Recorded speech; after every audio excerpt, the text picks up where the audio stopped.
untouchable like a distant diamond sky.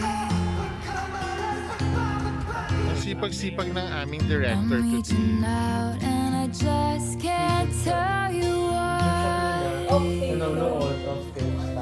I'm caught up in you. I'm caught up in you.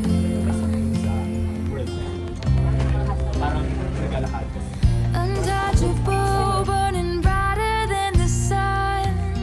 And when you're close, I feel like coming undone. In the middle of the night, when I'm in this dream, it's like a million little stars spelling out your name. You gotta come on, say that we'll be together. Come on, little taste of heaven.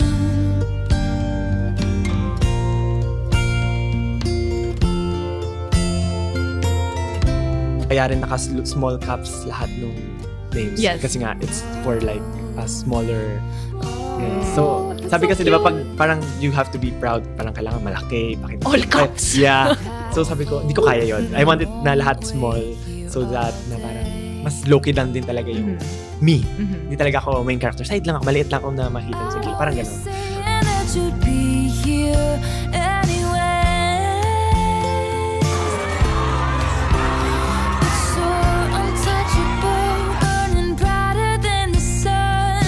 And now that you're close, I feel like coming undone. In the middle of the night, when I'm in this dream, it's like a million. Bakit ako dito tulog?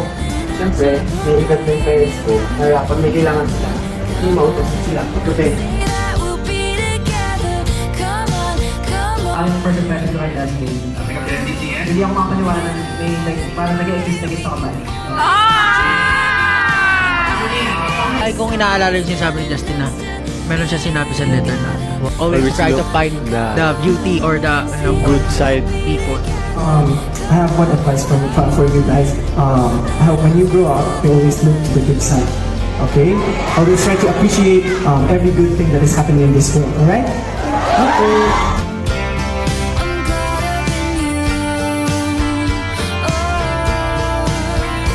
caught up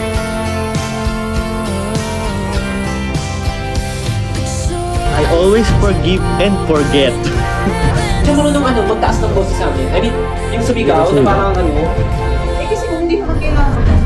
Hindi, I mean, yung parang lang, parang Justin, sabi mo nga to, hoy! Ganun, hindi mo kaya yun. Hindi talaga. Ganun na siya, hoy! Hoy! Ganun na sinabi. Oo nga, naalala ko. Bakit tinayo ang statwa ni Jose Rizal? Bakit? Kasi siyempre pangit pag nakaiga.